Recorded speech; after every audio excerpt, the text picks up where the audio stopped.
afternoon, ladies and gentlemen. Dave with Spruce Industries here for another special Beyond the Product segment on beyond.spruceindustries.com. I'm going to start off today's misconception section with a little bit of a history lesson about the California Gold Rush.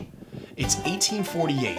There's a guy named James W. Marshall, and he's working at Sutter's Mill outside of San Francisco on the American River. And this guy comes stumbling back into town and he's carrying a huge nugget of solid gold. And this guy tells everybody. There's about 200 people or so in town, but word travels quick. It spreads all across the U.S., abroad, and 300,000 people the following year came flooding into the San Francisco area to try their hand at the American dream. So here's the comparison to today. The cleaning contract industry is going through a gold rush of their own. And I don't know if you've noticed, but there are hundreds of these small cleaning contractors that are popping up all over the country. And the issue is there's no real regulation or guidelines when you open up this business. Here's a hypothetical for you. My brother Mikey, he works as an assistant manager in a kitchen at a school. And he could say, you know what, I've had enough of this. I'm going to start my own cleaning business. Because I see my friend Tyler over here and he's making money hand over fist and he has his own business. I want to try it out too.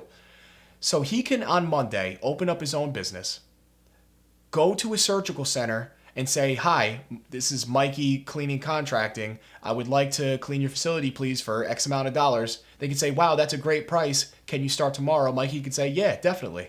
So he goes in tomorrow and he has no idea the first thing about proper procedures, disinfecting, where at a place like a surgical center where health and safety and knowledge of all of the products is of number one importance. There's a problem here. So here's how you could protect yourself from fly-by-night cleaning contractors just by asking a couple of questions. The first thing that you should ask is, how long have you been in business? If it's Mikey Cleaning Contracting and they say, I've been in business since yesterday, maybe go find somebody else. The next thing that you should ask is, what professional training and what certifications do you have? So there's a lot of great programs out there.